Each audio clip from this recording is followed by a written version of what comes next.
Hello, welcome to Inside the Birds pregame live presented by Ocean Casino Resort in Atlantic City. It's the exclusive Jersey Shore resort of Inside the Birds. Well, we got another rare 1 o'clock kickoff today as the Eagles are on the road for their second NFC East game. It's also their second game against the Washington Commanders, a very interesting team to break down. I'm Geoff Mosher alongside my co-host Adam Caplan, and joining us as always is former Eagles wide receiver Jason Avant and our tape breakdown guru Greg Cosell. The Eagles got back to their winning ways on Sunday night. They slowed down that high-flying Miami offense and won 31-17 to improve to 6-1. That puts them alone atop the NFC. The Commanders are, coming off a 14-7 loss to the New York Giants at MetLife Stadium. They are 3-4, and I begin this show, I throw it to my friend Adam Caplan because we talk a lot of football, we talk a lot of NFC East, and we do shows. Greg's done a show with us as well, previewing all the NFC East teams, and all the signs about the Washington Commanders going into this year was, you know what? They should be a little bit better. They got some good names, and Adam, they go and lose to the Giants, who have nothing going on for them at the moment. This has to be the most confounding Washington Commanders team that we've seen in a while. Well, their odds, if you look at the Vegas odds, it was clear that they were picked to finish fourth, and no one thought they could even make the playoffs. And boy, after 2 weeks, it really looked like, wow, okay, they're ahead of schedule. Their offense was really good, but now they've lost 4 out of their last 5 games. And you saw Jonathan Allen, their star defensive end, go off last week. He's sick of the losing. And this team is in some sort of turmoil. You've got new ownership who's evaluating what's going on. You've got the trade deadline, which we'll get into later in the show, which is Tuesday at 4 p.m. Eastern, and they could be a seller depending on sort of what happens today. You and I were talking about that on our Friday show. That's what I mentioned. If they lose today, go to 3-5, they could start selling off. Though, quite frankly, that last playoff spot, Jeff, is still wide open. It's there. Even if they lose today, they won't be too far behind that. So we'll see what happens. Yeah, no. When does Daryl Morey get hired to run the Washington Commanders franchise, Adam? Is that down the road after he's done with the Sixers? Well, Josh Harris, the owner of the Sixers. So it's always interesting to see what happens with Washington because they're an immensely talented team. That's the thing that is confounding, as you were talking about. Mm-hmm. But yet they just cannot get over the hump on a Ron Rivera. Yeah, no doubt about it. There's sometimes I look at this team and I say, man, how are they only 3-4? And then I watch them and I say, how did they win 3 games? They are just that kind of an up and down team. We'll definitely break that down, get Jason and Greg on them soon. We know that when these teams play, the game almost never follows the script. And that happened the first time around. I think we all kind of predicted lopsided Eagles victories. Well, they won, but they needed overtime to do it, edging out a 34-31 win about 4 weeks ago at the Link. So excited to break this down, excited to give everybody all the great analysis, and then for all of it to go right out the window as soon as the ball gets kicked off, as usually happens with these two teams. All right, those watching, please share and like the show on whatever platform you're viewing it on. If it's on YouTube, hit that subscribe button for us. We really, really appreciate it. I have the questions and comments tab up here, so if you want to leave us a question, we'll try to get it answered live during the show. If you have a score prediction, we'll try to put that up as well at some time during the show. We'll get into the X's and O's in a second, but as always, I like to start with a big picture view. Jason, this is going to be the game that is at FedEx Field, where there have been some really legendary Eagles Washington games. But I wanted to ask you this because from a media standpoint and a fan standpoint, both factions, one of the times we rarely agree, we all hate that stadium. We all hate going there. We think it's an atrocity. There's always something broken. The press box stink. It's a terrible looking stadium. And in most media and fans' opinion, I'm wondering if that also trickles onto the field. There are certain fields that are known for being either a bad playing surface, bad locker room, and stuff like that. When you went to FedEx Field, was it one of those, oh man, I got to go to FedEx Field things? Well, we were always excited to go down there and play. We felt like we owned that stadium, number one. But they have terrible accommodations when it comes to locker rooms. But again, most visiting teams of yesteryear had bad accommodations, right? The home team gets all of the love. The visiting team gets whatever minimum requirement the NFL has. And then when it comes to the field, I used to love it because they have this guy, it's a big dude that's right behind the player's bench. He talks the entire game until the victory is decisive. And then you don't hear anything else from him. He's talking about your mom. He's talking about information that he's read online. And I can't remember that guy's name, but we used to like love it at the beginning of the game. It's like, hey, you're going to be quiet at the start of the third quarter. And sure enough, that's the way it was most of the game. Now, if he came to the link, Big Dom would have him out of there in like 10 seconds, right? Well, I guess it's not as much of a. Greg, have you ever been to It's funny that Jason said like the stadiums of yesteryear were never very friendly to opposing teams, because that stadium is not as old as it looks. It just looks like it was built in the 70s. But have you ever been there, Greg?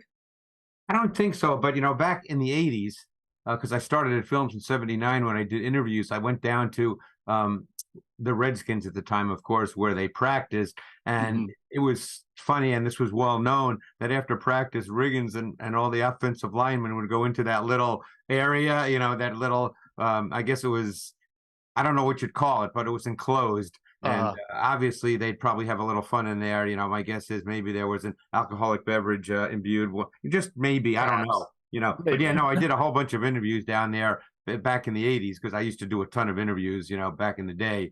And but I remember that really, really well, being down there. Oh man. Hey, Adam, does Washington still practice in an airport hangar when it rains? You remember they used to do that? Yeah, I was never. I've only been to their training camp, and they actually moved it from Virginia now, as you know. But the bottom line is, at least they have new ownership, and there. I'll say this much: I'm interested to see the crowd today, because the Eagle fans always take it over at the stadium at FedEx Field. Yeah, they but do. There's been because their season tickets are up because of the newness of the ownership and the positivity, where under Daniel Snyder was so much negativity. I'm interested to see what the crowd's going to be like today. Yeah. You got Josh Harris involved now. Magic Johnson, I believe, minority owner in that. Minority owner. Yeah, he's been the front man. Yeah, he's his analysis is always spot on. I love Magic Johnson tweets. Anybody who's actually seen him on Twitter knows that I'm he's sort of the Captain Obvious guy on Twitter, but he's funny. All right, Greg, from a big picture standpoint, when you look at this Commanders team on tape, I mentioned that they can be just one team one week and another team the next. Yeah. What do you make of their Jekyll and Hyde nature? What stands out about that? I hate to disagree with my good friend, Mr. Caplan, but I don't think they're an extremely talented team. Okay, go ahead.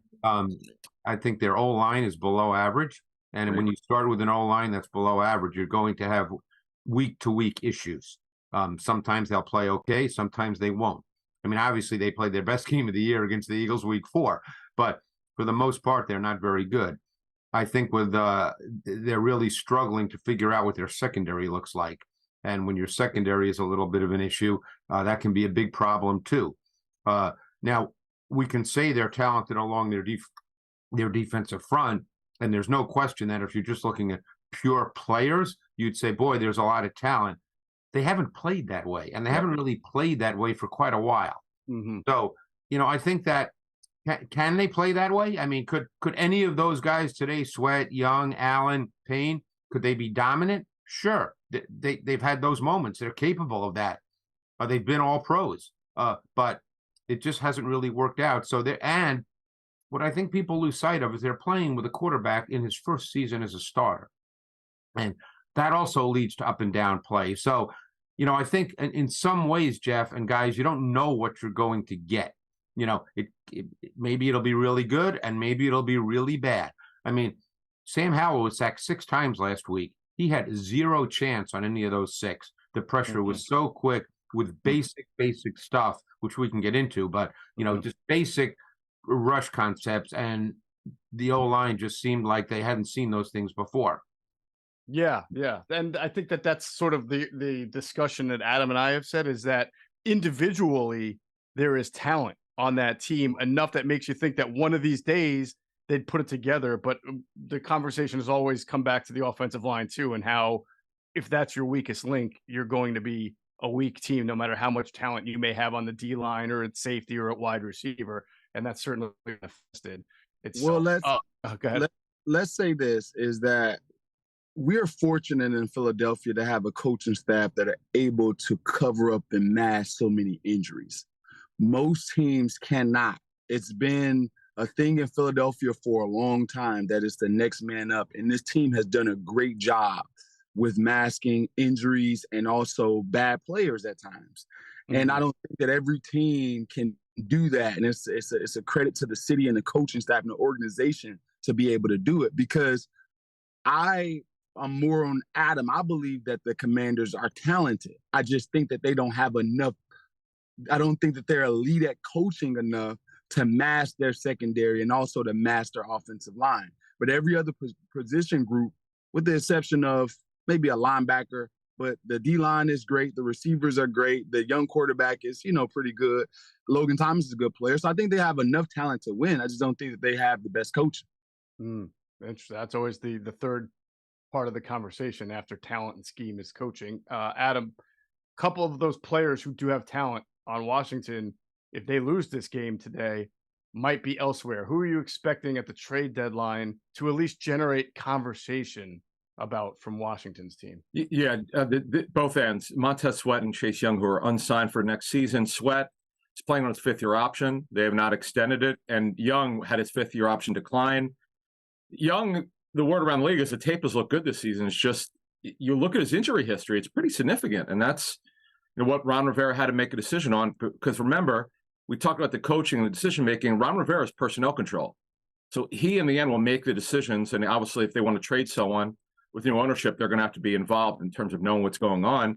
Mm-hmm. I think those two ends would be guys to take a look at here who would clearly have some value. I'm always interested to see what happens with players on the last year of their contracts, what happens and how other teams view these players. Oh, 100%. And the trade deadline can be very odd, as we've seen. Sometimes you see deals that don't make sense, right? From a value standpoint, you just see a team trying to get rid of a player and get what it can. Other times there's a good market and they get more than you might think. You mentioned it. Go ahead.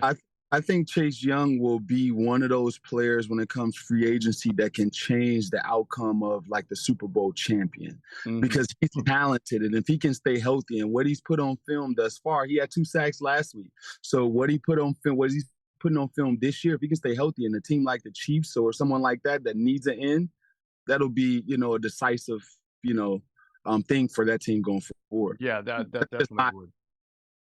Yeah, absolutely. We're going to get into Chase Young a little bit later in the show, too, breaking down his improved year this year.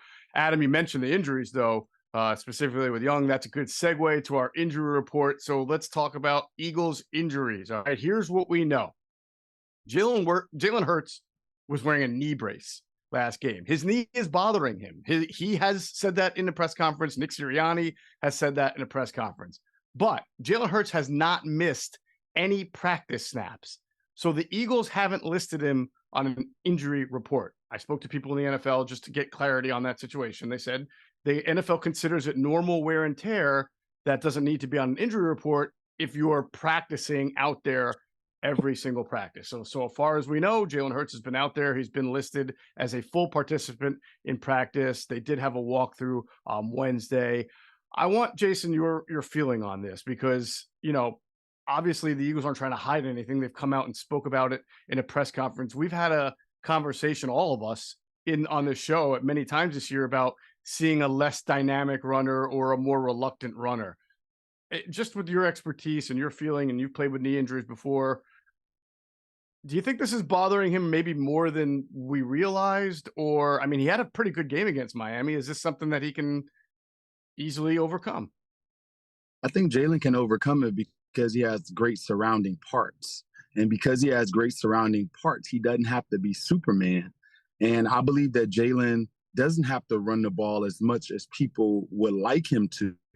I think that if he learns how to, get the ball out of his hand quicker and just take a check down or get rid of the ball, throw it out of bounds, this team will always be in position to win football games. Remember, this is not a sprint, right? This is a marathon season.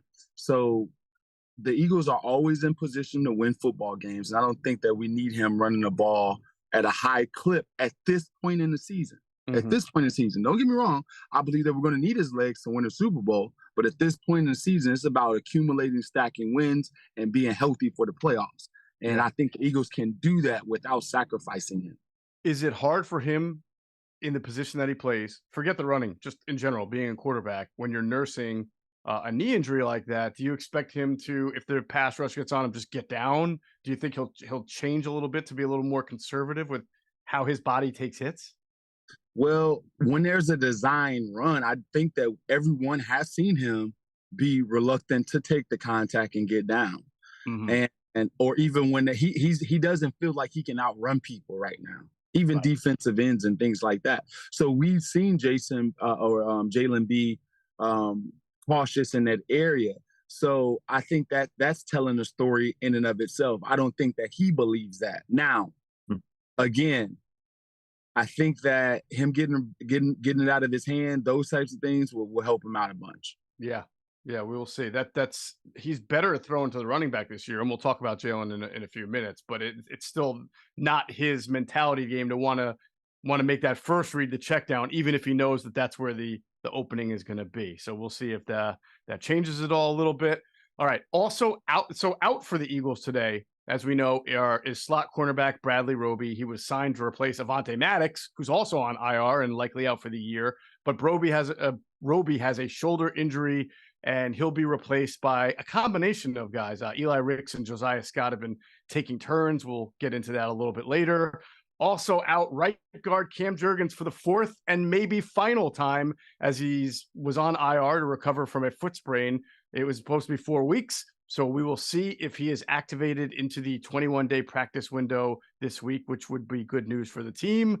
Also on injured reserve and missing game 3 here of 4, at least 4, are wide receiver Quez Watkins with the hamstring, safety Justin Evans with the neck injury. Questionable today is big defensive tackle Jordan Davis. He's dealing with a hamstring that limited him in practice this week. If he can't go, the Eagles are pretty good there as they are deep at defensive tackle, but it is worth noting Davis is having a really nice season, coming off some pretty good games. And obviously with Watkins still out, the Eagles elevated Julio Jones from the practice squad for the second straight week. So he's got one elevation left, and he rotates along with Olamide Zaccheaus as the number 3 receiver. And at safety, finally some good news for the Eagles. Reed Blankenship expected to return today from a ribs injury. He will team up with newly added safety Kevin Byard to form the all-Middle Tennessee State University safety tandem for the Philadelphia Eagles. And that is something I can't wait to talk about later in this show. But pretty good from the injury front with the Eagles there, and we'll just see how it works with Jalen Hurts. As for the Commanders, not too many guys on IR, but they did place a couple on this week that are going to hurt them. We talked about their offensive line. Well, left guard Sadiq Charles is now on IR, along with linebacker Cody Barton. Those were 2 starters. So Charles is either going to be replaced by Ricky Stromberg or second-year pro Chris Paul. No, not that Chris Paul. As far as linebacker, David Mayo, the veteran who played for Ron Rivera in Carolina, will take Barton's place. And wide receiver Curtis Samuel, who scored a touchdown against the Eagles in the game 1, he is questionable with a foot injury, but he should play. And one of Greg's favorites, defensive tackle Fedarian Mathis, second-year pro, was activated off of IR and off the 21-day practice window. He is expected to play today. Greg, you like Fedarian Mathis, right? Give us a quick thing on why you like him again. Oh, I did like him a lot coming out of Alabama. I thought that he's really strong inside against the run, and I thought there was pass rush traits to be cultivated. Now, he hasn't played a lot in the NFL, so I don't know where he stands right now in terms of being able to execute those traits. But I thought that he was one of those guys that was just more than a big guy inside that had an opportunity to develop and give you some pass rush as well. But like I said, because he hasn't played a lot, and I imagine he won't play a lot of snaps today, but he'll probably be out there, and he's got talent. He's got traits. Yeah, I mean, that's all Washington needed was another really good defensive tackle. They got a couple from Alabama too. They all those guys from Alabama. That's right. That sounds. I think they're stealing from the Eagles notes here. Georgia defense, Alabama offense. All right, let's talk about somebody else who's a big guy, but it's a little bit of a different position. We're going to talk about A.J. Brown, and it started 5 weeks ago against this very Commanders defense. A.J. Brown's franchise record of consecutive games with at least 125 receiving yards. On Sunday night, he had 137 on 10 catches and a touchdown against Miami. That helped. The 42-yarder help that he made was an amazing catch that helped clinch the win. The only other players in NFL history with 5 consecutive games of 125 plus yards are, you may have heard of this guy, Calvin Johnson, and you may not have heard of this other guy, Pat Studstill, who was also a Lions receiver, and that was in 1966. You're seeing basically just Calvin Johnson because a lot of people like to do records from 1970 on, from the merger on, but it was accomplished in 1966 by good old Pat Studstill. And this is the part of the show where I say, hey, Greg, how awesome. I was waiting for that. And I do remember Pat Studstill. Yes. Yeah. Yes. So nobody, though, guys, nobody has done this 125 plus receiving yards in a game 6 games in a row. And he's still 100 yards behind the league leader. Isn't that amazing? It is amazing. It really is. And by the way, if you go look at the Calvin Johnson streak, because he's never done it 6 in a row either, I think he had 118 in the 6 straight games. So he missed getting it 6 in a row, but he had 118. And then 2 weeks later, he had like 220, and then he had 134. So that year, which was 2012, I believe, he was just unbelievable. Calvin Johnson was. But A.J. Brown stands to make history today. As Greg mentioned, he has 809 yards through 7 games. That's the most in franchise history. Jason, the wide receiver of this bunch, explain to us what makes A.J. Brown. We know A.J. Brown's good. Tell us what makes him elite and special that we're seeing here over the last 5 weeks that is really, for most Eagles fans, something they've never seen before. Well, he's a lot like Deebo Samuel in that he has great contact balance. When he's hit, he's not thrown off balance. When he's at the line of scrimmage, very rarely does he have to do a release move because he's so big and he can move people with his frame. And also this year in particular, which I didn't see a bunch of last year, there's times where he is just shielding people off and looks like a tight end at times when the ball is over the middle and they can't get around his frame. And he's treating them like little kids, but he's more sudden than one would think when it comes to making a guy move out of his spot. So he does have a little bit of shiftiness and subtlety to his game. But he's playing confident. He can run in a 4.4s. And he played. And here's the thing: you got a bunch of small guys in the NFL, and we've forgotten sometimes like the advantage of being a bigger receiver. And because these small guys, they can get thrown off their route pretty easily. It's hard to do that with A.J. Brown.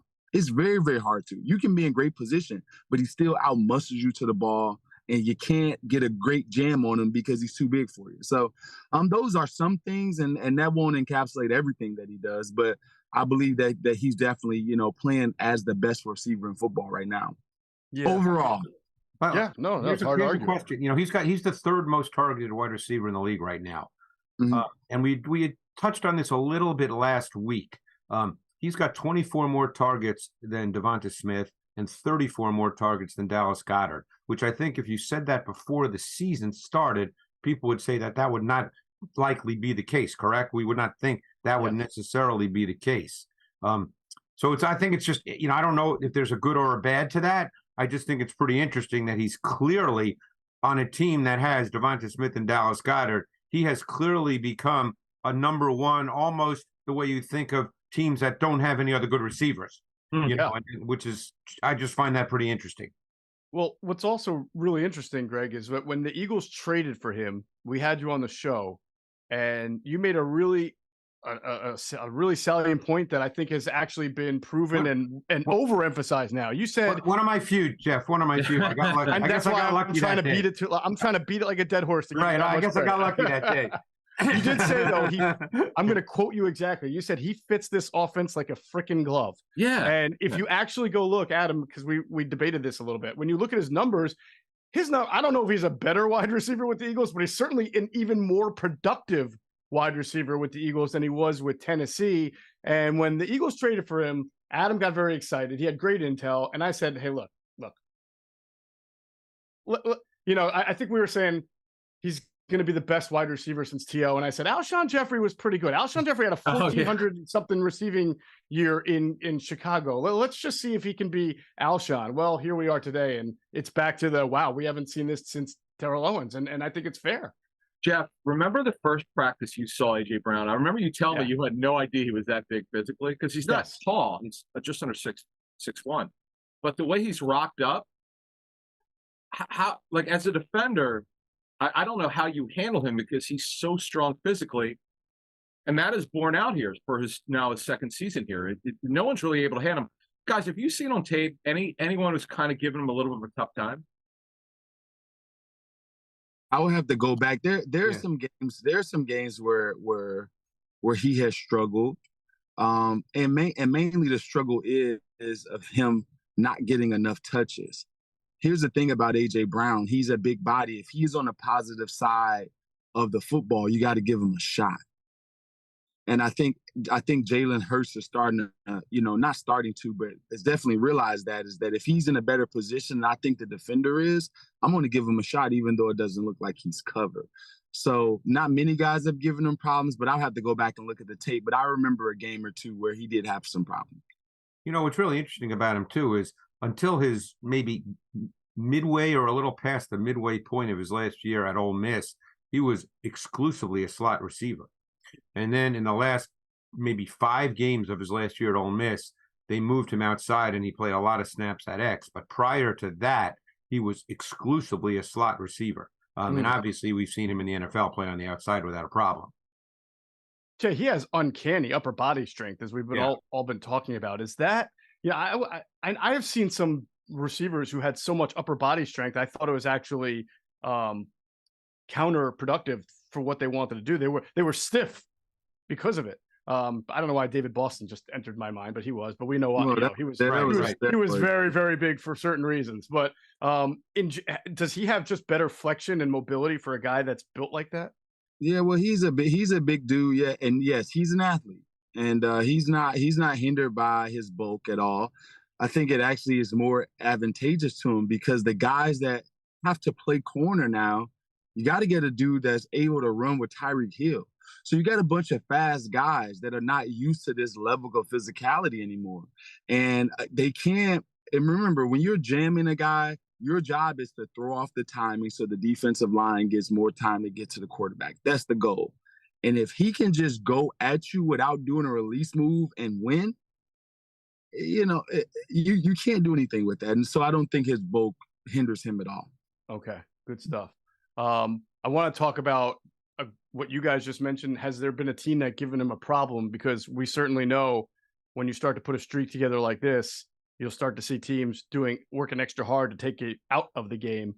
And Washington has changed a little bit since the first time we've seen the Eagles. We'll talk about that in a second. First, I do want to address a little bit of the elephant in the room here because we're getting some funny comments. Listen, Jason is in his car because he thought we were on location. He is not just in his car because he's going somewhere or he's got something better to do.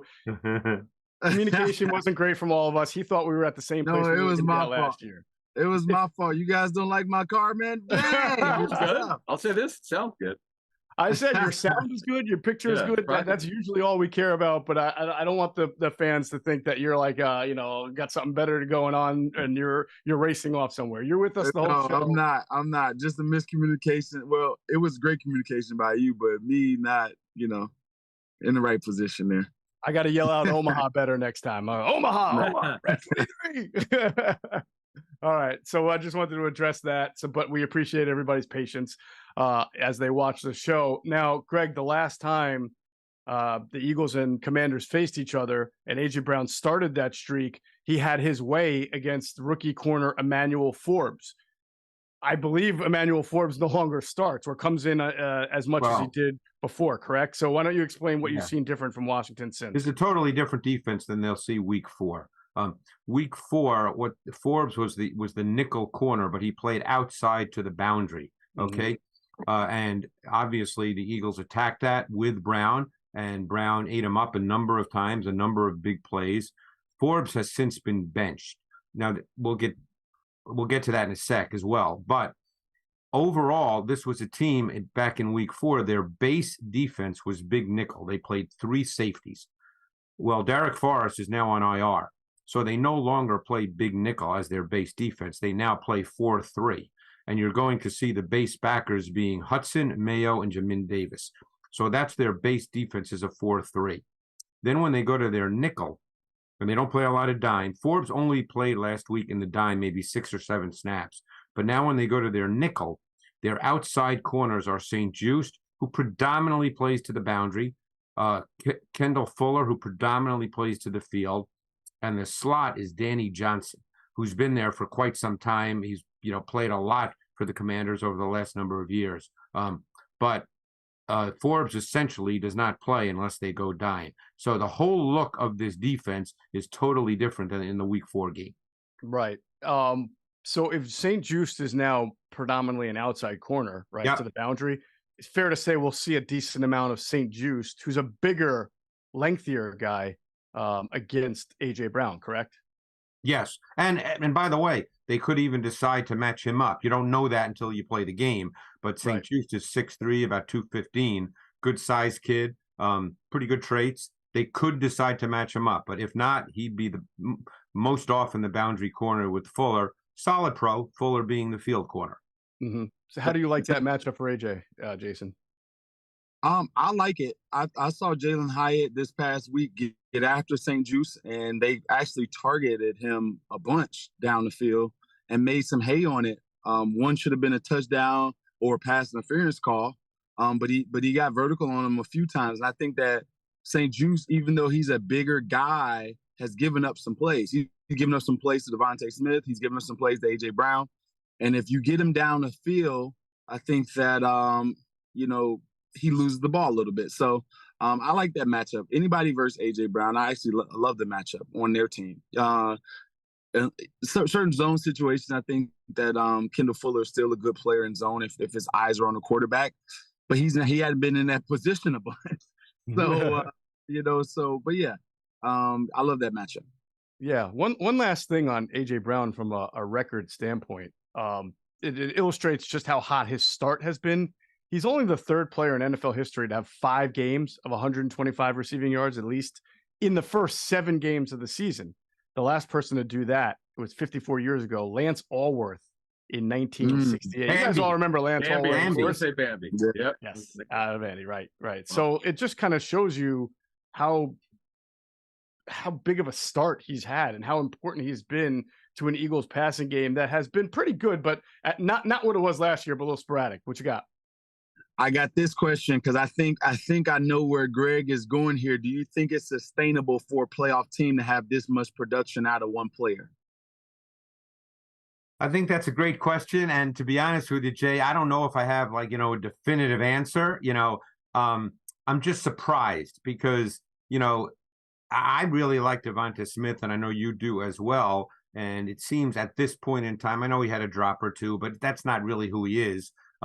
He seems like an afterthought in this offense right now. Goedert, they're trying to figure out how to get him involved. I mean, that 19-yard touchdown he called last week was actually an RPO, so it didn't have to be thrown to him. So, I just find it really, really fascinating that the focus has been on Brown, as good a player as he is, and it seems like the other 2 guys.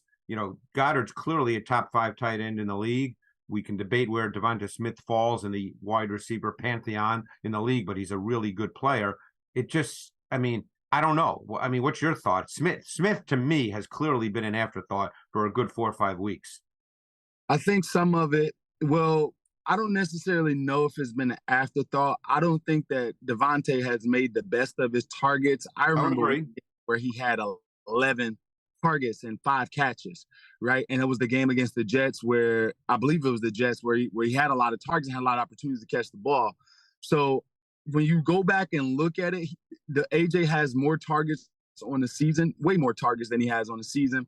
I don't think that Devontae has made the best of those. And also, I think the offensive line and giving up some pressures and the new defensive scheme and the way they're doing, I think it's messing with Jalen. I don't think that Jalen is seeing the field the way that he would like. in order agree to with that. distribute the ball the way that he did last year. I thought that he was more comfortable in the pocket last year than he is this year, and it's causing an effect on Dallas and Devontae. I think that's a very fair statement. I would agree with that. Yeah, we're going to get into Jalen Hurts and his play in a second. To your point on Devontae Smith, we have a couple of score predictions in. Somebody has predicted Eagles 27, Washington 24, with Devontae Smith as the player of the game. We remember last year it was that first game against Washington. Yeah, the win where Devontae Smith went off and had all these acrobatic catches, and that was, I believe, at FedEx Field.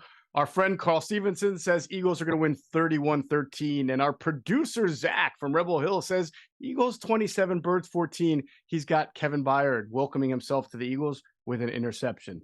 We'll get into Jalen Hurts in a second. I want to remind everybody about our new partners, HelloFresh. And listen, the fall is back, and that means football's back, but it's also the busiest season for a lot of us. Between work, getting my kids to school, coaching youth sports, there's just not enough time, especially to make a good home-cooked meal. That's why I love HelloFresh. They deliver farm-fresh food with pre-proportioned ingredients and seasonal recipes right to my doorstep. No more wasting time at the grocery store, because America's #1 meal kit helps make home cooking easy, efficient, and affordable. Don't have to waste time researching recipes and planning meals. With HelloFresh, the shopping's already done. The perfect amount of ingredients arrive with step-by-step recipe cards. How efficient is that? Plus, HelloFresh saves you time and money. HelloFresh is 25% less expensive than takeout, so you get a home-cooked meal without digging deep into your wallet, and you don't have to eat junk. And don't forget about the selection and the taste. HelloFresh makes food for meat lovers, seafood lovers, vegetarians, vegans, anyone who loves variety, all right? My personal favorite is the spicy Creole stew and the pecan-crusted trout. Had them this past week. My whole family enjoyed it. We actually got to sit down at the table and eat because we had enough time. So go to HelloFresh.com/50Eagles. Use the promo code 50Eagles, one word, for 50% off plus free shipping. That's HelloFresh.com/50Eagles. Use that code 50Eagles. It's all one word, 50 Eagles, for 50% off plus free shipping. Act now for America's #1 meal kit. All right, we were discussing Jalen Hurts. He's coming off a pretty good game against Miami. 2 passing touchdowns, a rushing touchdown, 109.5 passer rating. And it did appear at times that he was doing a good job with the receivers of playing pitch and catch against Vic Fangio's defense. He did have 2 turnovers, and turnovers have been an issue this year for both him and the Eagles offense. So, Jason, I'm going to ask you first, your concern level with that number right there, the number of giveaways from Jalen Hurts, 10 in 7 games. We know not all of them are his fault, but as the weeks pile up, the turnovers have as well. Well, I would say that majority of those turnovers are Jalen Hurts' fault. And I know we like to be politically correct with our quarterbacks, and I love Jalen Hurts, but when you actually break down the turnovers, most of the turnovers are definitely on Jalen Hurts. When you consider the turnovers, this past week, him holding the ball for 17 years and stepping up in the pocket and getting stripped. The ball could have been thrown away 4 different occasions on that one play. Also, you run a RPO right into a blitz. Both things were covered. The guy's in your face soon as you pull it. Just wrap it around a guy and throw it in the ground. You don't necessarily have to fit it over top. He's too close to you for that, right? That's just assessing and understanding when you're beat.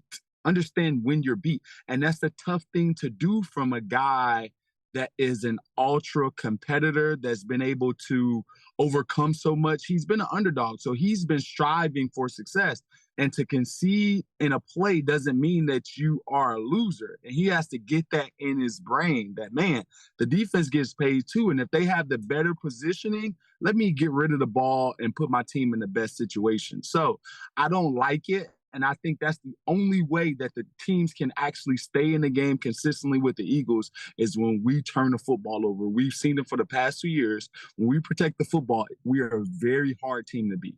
Yeah, even in a Super Bowl game. Even in Super Bowl, very hard team to beat when we protect the football. Yeah, Adam, I remember that being a big conversation of us. I wasn't sure the Eagles defense was going to be able to do last year what it did, which is produce as many takeaways. For the first 3 or 4 weeks, they were. That settled down as we expected, but the giveaways on the Eagles is way up compared to last year. I mean, are you at a point where you have a concern level now that you know Jalen Hurts is also battling a knee with what this offense is going to look like, and how much is this now on the coaches to sort of get that part of the ship righted? Well, we've all said this, that Hurts is not a turnover quarterback. He's had a couple he clearly would like to have back, which were head-scratching this season. But overall, he's just does not turn the ball over. He's very careful with it. The big concern now is the left knee. It's wearing that, it's either sleeve or brace. We can't, because the video from practice, you can't quite see what's underneath his football pants. But we know that he admitted it, as you know, Jeff. He admitted to the media his knee's banged up.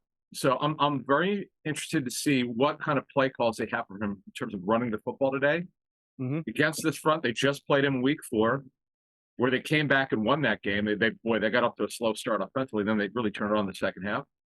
I'm interested to see what the aggressiveness factor is going to be, because we know they want to pass the football.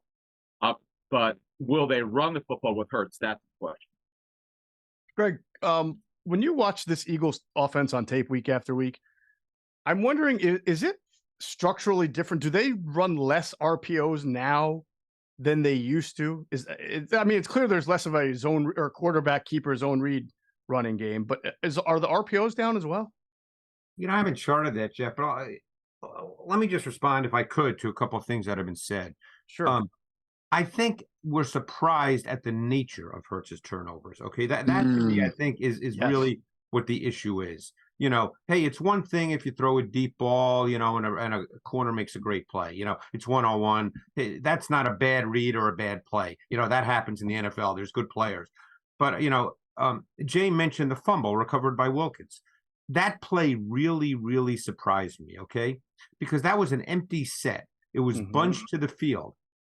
The design of the play was Swift, who was number 3 in the bunch. He ran the angle route That was the play. And he was wide open.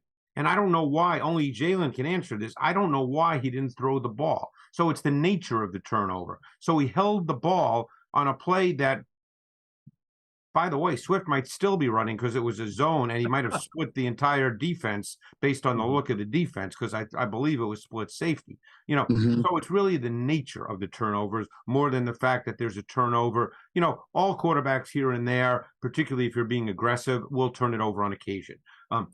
Here's how I would describe what I think. You know, after I watched the Eagles this week, I sort of sat back and I said to myself, what is the Eagles' offense? Because I think they're, you know, I used a term this week that some people took in the wrong way. And I actually said they're boringly good. And what I meant by that was this. I think at its core, the Eagles offense is built on their O-line and their run game, with the ability to make explosive plays in the pass game, both through design and scheme and individual playmakers, in addition to Hurts's higher level second reaction traits. But structurally, they're a sustaining offense that has big play abilities throughout. That, to me, is what the Eagles offense is. And Jay sort of hit on that. You know, I think everything starts with the fact that their offensive line is really, really good. And therefore, in some ways, I'm never one who would say you can do something at will in the NFL. I have too much respect for everybody who plays and coaches. But in some ways, they can play multiple ways depending on the game. So Hurts, and Jay said this, does not have to be a superhero every single week. I think people come to think that, hey, he's that guy, that he just has to make unbelievable plays in order for the Eagles to win. That's not really the case with the way they're structurally put together. Okay. Agreed. No, I agree. I thought you put your hand up and wanted to add to that. I just agree. No. Okay. It's funny, Greg, you brought up that he didn't throw it to DeAndre Swift out of that empty set. He took a sack. It did look like he was trying to climb, which is a good thing. Yeah, the climb happened after he didn't throw it. Right. I was going to say it's almost like a good thing after a bad thing. But even the touchdown to A.J. Brown, I know you talked about this with Clay Harbor on Inside the Tape the week. As nice as that touchdown was, I think not it was the touchdown. You're talking about the 32-yarder down to the 1-yard line? I'm sorry. Yeah, that one. That was a 3rd and 8, correct? And no, that was 4th and 3. What was the one that you talked about where 3rd down, he was there at the sticks and Jalen just didn't throw it to him and then made the play off a second reaction? That was the 32-yarder down to the 1-yard line that got looked at and overturned because it was called a touchdown on the field. I mean, he had Brown wide open at the sticks on the timing. It was 4th and 3. So they ran a route. They got the coverage that they exactly wanted. They got off coverage to the side of Goedert, who was number 2, and Brown was number 1. Both defensive backs were playing off. So all Goedert did was run vertically. It was almost a pick type play. And then Brown just ran the quick little inbreaker. He's wide open. It's 4th and 3. That ball should have been thrown. Now, right away. I don't know why he didn't throw it. Only he can tell you that. And then it became one of those great second reaction plays, which we all love and everybody gets excited about. But quite frankly, the ball should have been thrown on 4th and 3 for the first down. That was the design of the play, and it was wide open. Mm-hmm. Yeah, and for the viewers that are listening, that Greg is not saying that, that's no hate on Jalen Hurts, because people can take that a certain way. It's no hate on Jalen Hurts. What we're saying is that the chances, the secondary action play may work 2 out of 10. Mm-hmm. But him throwing the ball right away to an open receiver can work 10 out of 10. Right. And the opportunity to win ball games is much higher, and you don't necessarily need that secondary action when it's not necessary. Well, Jason, you played with Donovan McNabb, who would make a lot of, especially earlier in his career, made a lot of second reaction plays. So give us sort of like the next day, right? The coaching tape, you're all watching as a team, and you see Donovan makes a great second reaction play, but there was a wide open first read that he didn't miss. What would the coaches say, and what would Donovan's reaction be? Because I do think the quarterback's reaction to that is important too. If the quarterback says, yeah, but I made a great second reaction play, then there might be a problem. If the quarterback says, I got to hit that first time and not rely on that, then I think that's what you want. I plead the 5th. Oh, no! The 5th. 1, 2, 3, 4. 5th. All right. Well, it's funny. I obviously have not been in those meetings, Jeff, but I've been fascinated by that, like how all that's coached. Jay knows, and that's fine, But I've also had these conversations at the combine with coaches, with quarterbacks that make those kinds of plays. I remember having this conversation with Dave Canales when he was the wide receiver coach for the Seahawks. He's now the offensive coordinator for the Bucs, about Russell Wilson. What happens when a play is there and it's clear, it's defined, you got the right call against the right coverage, the quarterback doesn't throw it, and then he makes a second reaction play. I'd love to be in those meetings the next day. Do they say great play, or do they say, hey, we designed it and you got to throw it? It depends on the player. And I'll say right. That's what I was getting at. Yeah. It depends on the player. And the coach will always point out where the ball should go. Some people take it as, oh, you just being over analytical in that situation, right? So you're overanalyzing this. And because I made the play, it all depends on the pride of the player. Yeah. If the player is more receptive to correction, it's going to be easier for every coach. But again, there's some players that it may not be, you tell them something wrong. There's ego and pride to a lot of these guys. They've been successful. They've been successful this way their whole lives. Interesting. So, all right, let's extend the conversation a little bit to the offensive line. How did this offensive line play against Miami? And I wonder if the changes of the Eagles offense has impacted a little bit of what we've seen from the offensive line in pass protection, so to speak. Are they facing a little bit more of a pass rush, third and long situations, Greg? Because I do feel like every week we've said, hey, this guy, whether it's Jordan Mailata or Suru Opeta, even Lane, at times we've said, hey, this is not looking like it was last year. It almost seemed like you had that beautiful semicircle every pass. Have you noticed a difference there? That's a really interesting question. I think Jason nailed it personally. I think one of the differences we're seeing is that I think Jalen is moving a little too soon, a little too prematurely a lot of the times. Now, I don't know why that is. Again, that's something we can't answer, and he's certainly not going to tell you that, nor should he. But I mean, I think there's been cases this year where he's been too overreactive to opposing jersey color. And, last year, now granted, last year there were plenty of plays where he dropped back and, it seemed like could sit back there for a week. I don't know if it's exactly the same this year, and maybe he's just anticipating or perceiving pressure more so than he should. But, I don't think the offensive line is a problem. I think that he's been a little overreactive to what he perceives as pressure, but by NFL standards really isn't pressure. Right. I just remember some of our, the New England game, we felt that the offensive line got off to a slow start. The Jets game clearly was one of the few times we've ever said, hey, this offensive line got handled a little bit. And I felt in watching the Miami game. Well, the Miami game was a game they got really handled. That was a game in which they did get handled. Yeah. So that's back to back, really. If you talk about the Jets game and Miami game, go ahead. I said Lane gave up 2 sacks. When was the last time that ever happened in the NFL? The last 3 years, 2 years? Right. So that was why I was asking, are we starting to see the fact that, Adam, this is an older offensive line, it's just not shown it? Are we starting to see signs of aging, or is it the change within the offense that we've just discussed a little bit and the changing dynamics of it that has put a little bit more on the offensive line this year? Well, we asked John DeFilippo that question in our Patreon Chalk Talk, and John said the one issue he had with Hurts earlier in the season, it's continued every now and then, is he wanted him to cut it loose. It's just a little bit indecisive because last year, as we know, talk about decisiveness. I mean, it was like bombs away, and Greg talked about it all the time that he had to throw. And the offensive line has not been quite as good as last season, but also Hurts, for whatever reason, is just not as comfortable. And then also, he's bailed sometimes and breaks down when he doesn't need to, which has not been like him, particularly last season.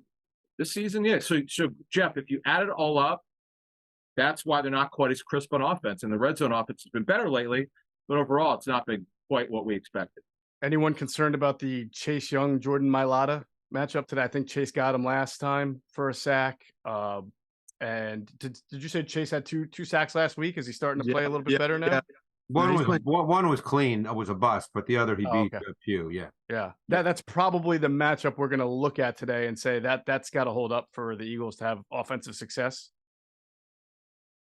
Agree? Disagree? No, go ahead, Jake. Yeah, I definitely agree. I think that we still can overcome. Because this team is struggling thus far on offense, and I believe that our defense is getting better as the season goes on. So I believe that we can overcome that. But is it a problem area for us? Yeah, I believe there's a problem area. I think Jordan has had a little bit of trouble this year. Bradley Roby was a problem for him last week. Jalen Phillips at times, right? So there's definitely plays to be made. I don't think that anyone outside of Philadelphians is looking at the offensive line like they're unbeatable. I think that they're putting on tape that they can be beat, and not just Jack Driscoll. But there's some other guys that have given up pressure. Yeah. How is Sua Opeta? He's going to play most likely the last of this 4-game stretch here, Greg. And if Cam Jurgens is able to be activated into the practice window, you got to think he'll be on the field when ready. So how would you say Opeta has looked as the tape has developed on him in the last game or two? I think he's been okay. I don't think you look at the tape and come away going, man, Opeta's a big problem in this whole line.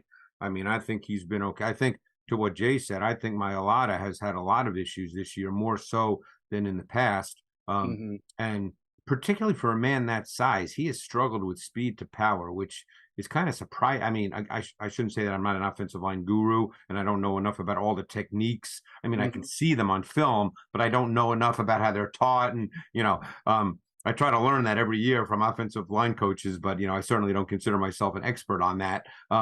But, for a man that big, people move him, and that at times is surprising to me. Yeah. I said Bradley Roby. I meant Bradley Chubb. Sorry about that. We knew what you meant. Yeah.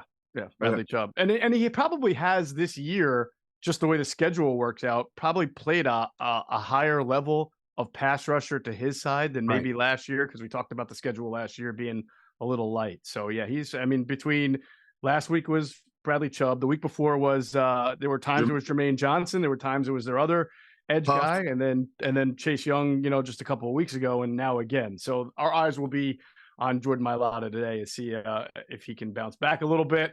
We'll finish this off offense. Jason, I know you're going to be excited to talk about this because we've talked a lot about Dallas Goedert early in the season, sort of disappearing from the offense. Well, the last 3 games, he's back, right? He's got 18 catches for 236 yards and 2 touchdowns. It's actually more touchdown catches than A.J. Brown. And Jason Avant, we saw the tight end screen last week. I'm sure you jumped out of your seat, right? You love that play. I did. I normally, when I'm watching the game, I'm normally charting big plays and what's happening throughout the game. And I loved it because the previous 2 second downs, both were in the red zone, the first and second series, the Dolphins brought a pressure. Yeah. And the Eagles were able to pick that pressure up on the third series on the second down, which Dallas scored the touchdown. So it was great scouting by the Eagles and great play calling by Brian Johnson. So it was just a perfect play call against that. And I love to see those types of things happen in real time like that, because I was excited. I'm like, dude, they're doing their job upstairs. And so that was a good thing to see. And yes, I think the Eagles are more potent when Dallas touches the ball. And I don't necessarily think that everything has to be A.J. Brown. You have to share that well so the locker room won't have resentment and frustration. And he's a big piece going forward. And I think Dallas has a few things to work on. When it comes to one-on-one separation, those are some things that he has to work on. But when teams are playing zone like Miami was, there's no reason that Dallas Goedert shouldn't touch the ball. Right.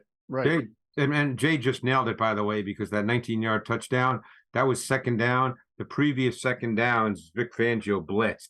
And they had called, it was basically an RPO. It was a run with a screen. And they ended up going 0. And as soon as Jalen saw that, I mean, he's reading the defensive end opposite where Goedert was. But as soon as he saw those linebackers step up like that and there was no middle safety, that just accelerates the screen because you're not going to hand the ball off. So that was actually not necessarily just a specific play to Goedert, but it was an RPO, but it was actually really, really well done by the entire offense. But Jay's 100% right. They had blitzed the previous 2 second downs, and that's exactly what coaches upstairs, they're looking for all those kinds of things, and that was a really smart play call. Yeah, and it was so perfect. Go ahead. Hey, Greg, he made up for running a quarterback draw against 0. Brian loves those quarterback draws in the red zone. Quarterback design runs. Almost feel like he's getting baited into it now, and then they change it. They close on it in the last second. But no, that screen was so perfect. If I'm not mistaken, to your point with everybody with the 2 linebackers blitzing, when Mailata kicks out, all he had to do was cover up the safety who was. There were only 2 defenders out there due to the pressure. So you had Brown and Mailata to block. It was 2-on-2, and Mailata just ate. It was a safety. Mailata just ate him up, of course. Yeah. But they definitely anticipated the pressure with that call based on the previous 2 second downs, and they got what they were looking for. And it was one of the easier plays you'll see in the high red zone. Yes. Now you'll wonder today if there will be similar opportunities. The Commanders have been giving up some yards to tight ends lately. In fact, over the last 3 weeks, they've given up a touchdown to a tight end in each game. Last week, Darren Waller, 7 catches, 98 yards and a touchdown. The week before, Kyle Pitts, who technically is a tight end, 4 for 43 and a touchdown. And then the week before that, Cole Kmet, 5 for 42 in a touchdown. And just to add to the conversation, in the season opener, Zach Ertz with the Cardinals had 6 receptions on 10 targets. So clearly the tight end has been a function of the opposing offense against Washington. Is there anything, Greg, that you see in what Washington does that enables tight ends to have high target, high production games against them? Those are kinds of things I always struggle with, because to me, when you watch it, you have to look at individual plays. And I can't sit here and say, well, they get beat because they can't cover tight ends man to man. You have to look at individual plays, and it's usually a combination of man, zone, down in distance, field location. I think, now obviously over a long period of time, I guess that's viewed as an issue, although I'm not sure this is a long enough sample size to say that it's a major issue. But obviously now they're not playing. They had to make a change in their season, the way they wanted to play. And I think that automatically causes, I don't want to say problems, but changes, because they were a big nickel defense and now they're not. And I think just different people, different traits, it's a whole different deal when you're playing with 3 safeties as opposed to 3 linebackers. Sure. By the way, does that inhibit them, 3 linebackers? I don't know how athletic their linebackers are, but a lot of teams sort of quasi-spy Jalen Hurts, right? They have a guy, whether it's a safety or a linebacker, who's not necessarily spying, but always keeping him within their sights at the same time. Does that dynamic change a little bit with Jalen Hurts maybe not running as much, or because Washington has different personnel this time? I think I was just going to say that's purely situational, and you Yeah. just don't know. Yeah, you just don't know. That's something we'll talk about in the post game to see if Yeah. they did that or not. I don't think any defensive coordinator in their right mind is going to a game and telling his guys, "Hey, Jalen is hindered and he can't run today." I agree. I just don't think that's happening. I think that they go in prepared that, hey, this guy's a competitor. They're going to give him Toradol, and because they give him Toradol, he'll be just fine enough to run, and he can hurt us with the run. So I think that's the mentality going forward. And to go back to your previous question about the tight end play, they have linebackers that can run a little bit, Jamin Davis in particular, but doesn't have it in pass coverages at times. Just doesn't have it and feel, just Waller's running a seam against him, and he doesn't close the distance. It's only one guy to his side. Just like little things, created enough space in order for it to make the easy catch. Also, covering backside of the backfield, like different things like that. So you begin to see that there are problems with their linebackers and being able to recognize routes. Right. And Adam, of course, when you talk about Waller and Cole Kmet and Kyle Pitts, as Greg was pointing out, those are also on their respective teams, two of their probably top 2 targeted players. So it would make sense that those guys they'd probably be hard targeted anyway. Right. Oh, by the way, Jamin Davis, the word, it's kind of what Jason was saying. The word on him is instinctual. He just doesn't have that.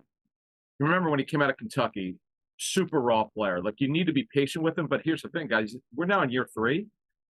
Yeah, I get that he starts, but he's not been the impact player that probably most thought he would be. And I know a lot of guys in scouting really liked his upside. Right. But it's just not happening. And now, look, the numbers, as you just read, they show it. They're getting. And the other thing is, remember now, we've got a new safety with Percy Butler, who's a second-year safety, starting for Forest. That probably also has a lot to do with it.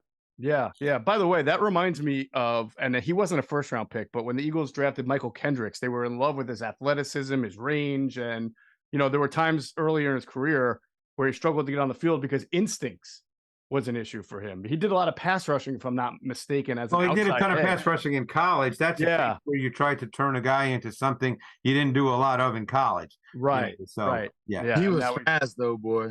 Yeah, very fast. Kendrick can run. Yeah, he could run. I mean, Ernie Sims could run, but lacked instincts. So we see that though. I mean, Hassan Reddick, they tried to make into a linebacker the same way, and then they realized we got to put this guy in. He didn't do that at Temple, so it was brand new for him. Right. All right, good stuff. We're going to move into hour 2. We're going to talk about this Eagles defense. First, we're going to pause real quick to hear from our friends at Ocean Casino Resort in Atlantic City. They are the exclusive Jersey Shore resort of Inside the Birds. Go to get your game on. Go for the beers. Go for the cheers. Go for the hit and the hits. Go for the stakes and the stakes. Go to get your parlay on. Go to get your party on. Go for the scene. Go for the screens. Go for the gallery. Go for the win. Go to Ocean. Visit theoceanac.com to plan your visit. All right, welcome back to hour 2 of Inside the Birds pregame live. And Eagles are 7-point favorites today on the road. Total over under of 43.5, according to our friends at MyBookie. And that would be, I don't know, Adam, do you consider that a low scoring total? 43.5, considering the first game was 65 points, right? Right. But you look at the way that Washington has played offense in recent weeks with. Do I have to? Yeah, I know. Well, that's a lot of sacks. I mean, you're talking about 40 sacks in 7 games. They scored 7 points last week. Now, their defense, by the way, played outstanding football. We could say what we want about the turnovers against Atlanta, but they on the road to go in and handle Atlanta's offense like they did. But then you have the blow up in that Thursday night game where they were awful against Justin Fields. I mean, the Bears of all teams just tore them apart at FedEx Field where they gave up 40 points. Yeah, that was one of the more. That's why I said they're one of the more confounding and perplexing teams to figure out. All right, we have to give Jason Avant a whole lot of credit. Well, not we, but Eagles fans have to give Jason Avant a ton of credit, even though he's in his car right now, because this man spoke something into existence, and he needs to, give himself a pat on the back, because it was Jason Avant who probably in September mentioned that Kevin Byard would be a really good fit on the Eagles defense, right? That was you. You did bring that up, I think, in an episode of Q&A with Quentin Michael. And lo and behold, here we are, over a month later, and the Eagles welcomed in Kevin Byard, a two-time Pro Bowl All-Pro safety from the Tennessee Titans. And in exchange, they traded Terrell Edmonds and a couple of 2024 day 3 draft picks to get an accomplished safety, a man regarded as a leader. So before we get into your take on it, Jason, because I know you're excited about it, Adam, I want you to give the kind of the league view right now on Kevin Byard, who did turn 30 in August. So I know some people have said, wow, and we've mentioned it too. You've got 2 30-year-old corners. Now you have a 30-year-old safety. But what is the book right now on Kevin Byard? Well, look, the guys could break down the tape, but just in terms of what the league sees, a leader, as we mentioned on our show on Wednesday morning, I've been talking to someone with the Titans that said at a point in time, you could look at the 2 biggest leaders on the team for the Titans were Kevin Byard on defense and A.J. Brown on offense. Think about that. Now the Eagles are both of these guys. So he's been a great story of development. Obviously, he grew up here in Philly. So it from what I understand, it was over a week that they talked to the Titans, but I know there were other teams involved calling them. Mm-hmm. And what I still can't understand, look, I know he's 30 years old, but the thing is, Geoff, he's got a spotless injury history. Been, as you mentioned, 2-time All-Pro and Pro Bowler. We could debate whether he's that guy anymore, but to only get 2 picks back, and by the way, one of them was originally the Titans for Ugo Amadi.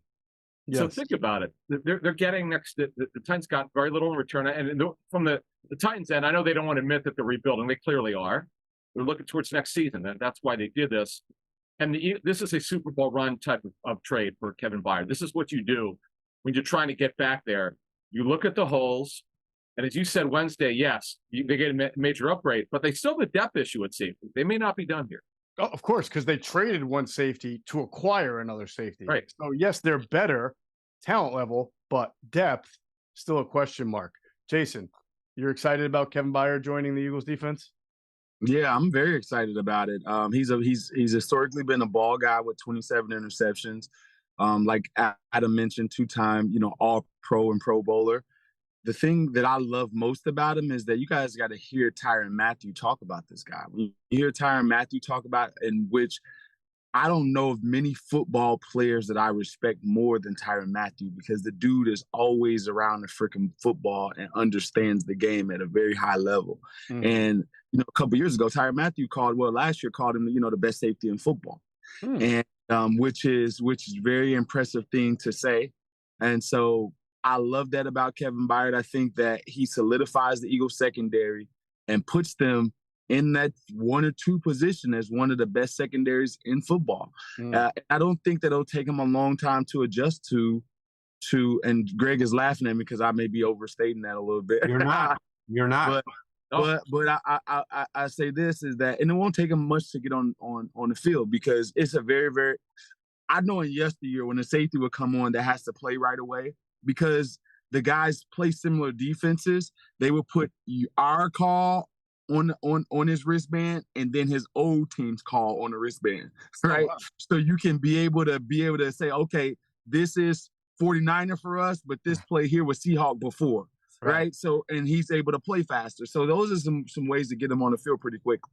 Sure. A little translation and transliteration. And again, their depth concerns and issues, they can't really afford to just slow play him into. He's got to play today. I mean, he's probably going to play a decent amount. I would imagine play a decent amount. Greg, tell us what you've seen, because I know some people have said, yeah, but he's 30 and he doesn't have any interceptions this year. What have you seen in his tape so far with the Titans this year? Well, I think Kevin Byard, for a good 2-3 year period, was the best safety in football. He's multidimensional. He can play on the back end. He can play in the box. He can match up to tight ends. He can blitz. He can play the run. He's incredibly smart. He was the best safety in football. Now, this idea of impact plays, you can always debate that. Sometimes that's not necessarily a sign that a guy's not playing well. Interceptions, and as Jay said, he's got 27 in his career and he's always around the ball, but interceptions, sometimes can come in bunches and sometimes not come. That doesn't mean you're playing poorly. But I think Kevin Byard and it's funny. It goes back. I remember watching him at Middle Tennessee. They played Alabama his last year in college. Okay. And of course they lost, 55-10 or whatever it was. But he was the best player on the field. And that's when I noticed him. I think he might even have had 2 interceptions in that game against Alabama. And again, because he was a smaller school guy. And I think a scout had told me about him, and that's why I watched him. And I came away thinking, this guy's a really good prospect. And he came right in, and he's played at a really, really high level. And, the leader part is always important, particularly on the back end, where you have to direct a lot of traffic and see the game. You have to see everything on the back end. So I think that this is a tremendous trade. They really didn't give up a lot. Byard's been a great player in his career. I know a lot of people because Tennessee's is not really viewed as a national team. So a lot of people are probably not aware of him, but this guy's a really, really good player. Jason, why is Kevin Byard a better fit than Terrell Edmunds was?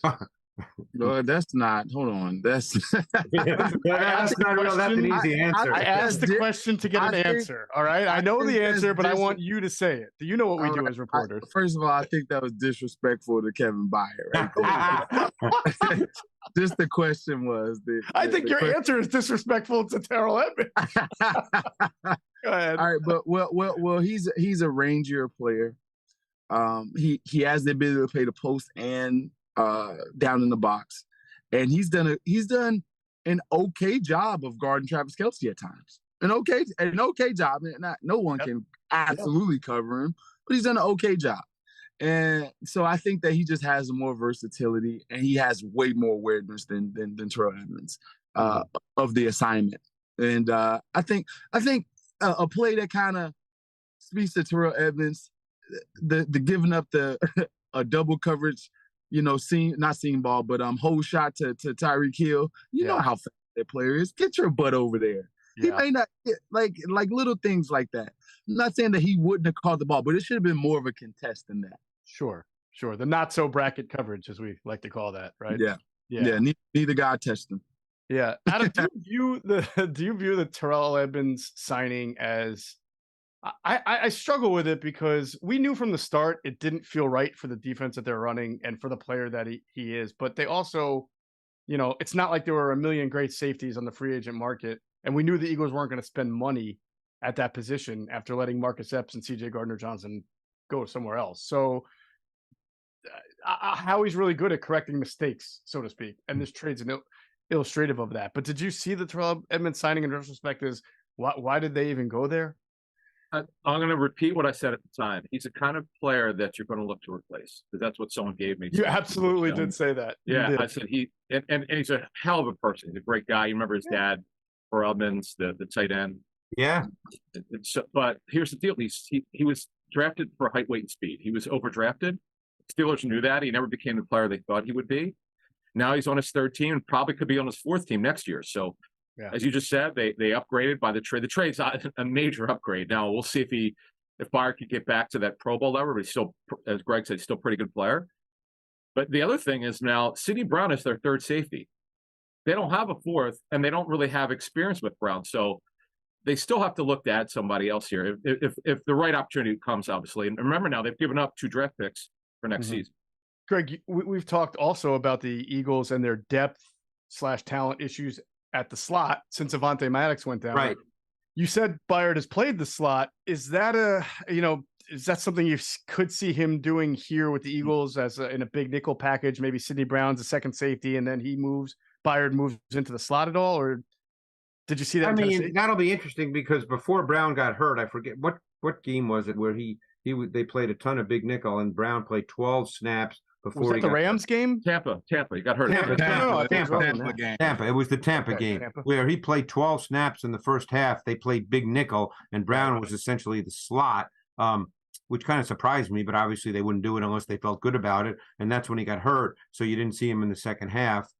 Could you see that? I guess that would be opponent specific, so Byard has played, like I said, he's capable of playing multiple safety positions and doing multiple things. And he's done them in his career. So, and he's that kind of player. Now, again, he's coming to a new team in a system that, there's always similarities in systems. A lot of time it's verbiage and words, but conceptually there's similarities because there's not 1,000 concepts. So it's just how you get the calls and how you make adjustments. All those kinds of things are different. But he's capable of doing anything, Byard. Okay. Back to the slot. Is Curtis Samuel the predominant slot receiver for the Commanders, or do they tend to move guys around, Dotson, mix it up? They Go ahead, go Jay. ahead. You take it. Go ahead. Yeah, you'll see Dotson. You see guys because they run a lot of bunch. They had a lot of success in bunches versus the Eagles, and they've kind of continued that on. So because it's bunch, you may see multiple guys in that position. Some fourth down critical plays or third down critical plays. Santana Dotson was running that speed option, right? So I call him Santana. What I call the him? name from the past? John Dotson. Santana Dotson. There's a name from the past. Yeah. Oh yeah. Yeah, he went to Penn State. I don't know his name. Jahan Dotson. Jahan Dotson. I mean, Samuel's their most targeted slot receiver. Yeah. Is that his real name, Jay, or did he steal it from somebody? Just curious. Just wondering. Anyway. Jeff, by the way, if he can't play today and the inactives come out in 10 minutes, it'll be Jamison Crowder who would fill in as the slot. Yeah, and he's actually been playing a little bit over the last few weeks, I believe, in the offense, right? He's had a couple of catches. Yeah, they're spreading around too, and he's also a really good punt return. Right. So what I'm getting at is that even with Byard, right, the Eagles still have sort of this rotational thing going on at slot corner. And Andrew DeCecco from insidethebirds.com has reported that he knows that the plan is to play Eli Ricks on early downs and Josiah Scott, I suppose, on the passing downs. And I wonder, in this era of let's pass out of 12 and do, especially with Eric Bieniemy, and do all sorts of, disguise on offense or try to hide what we're doing, not give away tells. How effective can a slot corner rotation be, and how concerned would you be, Jason, about it? It can be effective if the offensive coordinator is falling asleep. Right? So I think last week I thought Bieniemy did fall asleep. Right, because he waited to third down and throw the ball a bunch, and they were 0 for 11 on their first 11 third downs. And what the Giants would do was 5 or 6 man pressure room and play man to man behind it, and he had no answer for it. And later in the game, when they begin to move the ball a little bit, they decided to throw it on first and second down. So I think Eric could probably learn from that, and I don't think that he'll allow that to happen with the slot rotation. I think if he sees them out there and see what they're doing, I think he'll start throwing it early on first and second down, unlike last game. All right, so let's assume, Greg, that Eric Bieniemy has woken up early, and he's ready to go. We've talked about Bradbury and Slay needing to pick it up from the first 3 to 4 weeks, and I do wonder, do you think maybe having Terrell Edmunds behind them made them second guess or a little bit, not as confident, and maybe the addition of Byard helps them with but their let's be careful about Byard. I think he's a terrific player. He's with a new team. He's not going to be asked to do 100 things today. Sure. He's with a new team. So he's not going to be, that's not going to happen. He's going to play. No, but I think about he may play 55 snaps, but he's not going to be asked to do, 25 different things. Right. So I think we want to be careful about the addition of Byard changing everything about what's going to happen with the Eagles defense today. Sure. No, I just mean like having that guy behind, as opposed to what we saw last week with Edmonds kind of biting up on coming up on a bracket coverage, right? Well, that was one play. I mean, if you want to talk about last week, they played last week perfectly, but that was specific to the opponent they were playing against. Correct. They played split safety on a high percentage of snaps in the game. That was all part of the plan. They allowed Slay to be an undercut tailgate defender a number of times to take away the first window throws. That was specific to the Dolphins. That's not necessarily what they're going to do today. Okay. What matchup? Is there a matchup, Jay, that you're looking at today? Whether it's Dotson has not gotten the ball a whole lot this year. No. McLaurin is still their guy. Let's go back in just the history of this team, and Terry McLaurin has given us problems. Yeah. Has given us problems, and so I don't think that Eric Bieniemy, doesn't know that. I think he knows that, and I think that you target Terry McLaurin as much as you can because of the success that they had. Now, I think that there's a clear methodology in order to beat this team, and it's to blitz the hell out of them. And literally, the teams that have gotten after them have literally blitzed them the entire time. Right. They're struggling. How you say his name? Greg Cosme. He's been giving up Damian Cosme's playing right guard. He was a tackle at Texas, and he plays right guard now. Yeah. The middle of their offensive line has been struggling, mightily. I believe that Dexter Lawrence had 4 sacks last week, right? So or 3. Well, they got killed last week on TT stunts, which Yeah, so Dexter Lawrence and Leonard Williams, respectively, had about 5 sacks amongst them too. Right.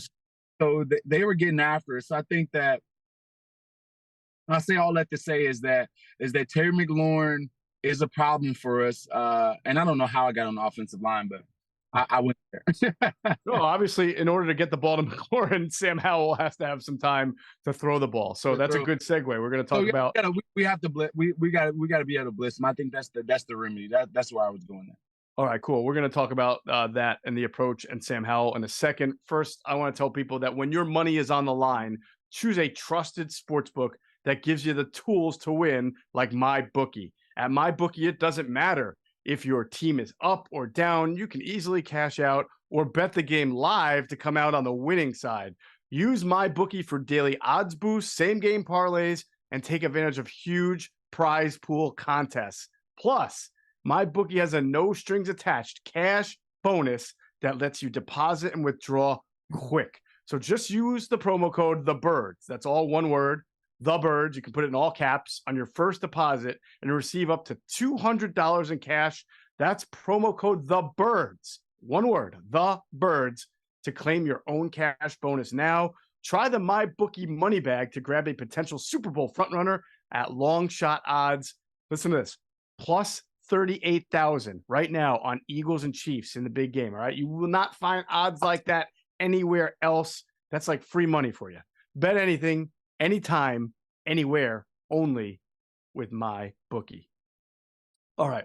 So we get into this discussion about the Commanders offense against this Eagles defense, and you can't talk about it unless we're discussing the sacks, Sam Howell, the hit toll. He is a first-year starter, second-year pro. He is, as Greg has pointed out many times, he's got some good athleticism and mobility, but that has not helped him avoid getting hit at a historic rate. He has been sacked 40 times. That leads the NFL by quite a bit, actually, because Daniel Jones is second with 28. He is averaging being sacked nearly 6 times a game. The next closest for a per game average for a quarterback who started at least 6 games is Justin Fields with 24. So that's 16 sacks of separation between Sam Howell and the number 2 guy, most sack guy with 6 starts, and that's Justin Fields. So, Greg, we know the offensive line isn't very good. Adam has pointed out that you can't always put it on the offensive line. I think he's right. Is this sort of emblematic of not having a good offensive line, being a first-year starter who might try to make a play and hang on the ball a little bit too much too? Yeah, it's a combination. Last week, none of them were on Howell. Last week, he had 6. None of them were on Howell.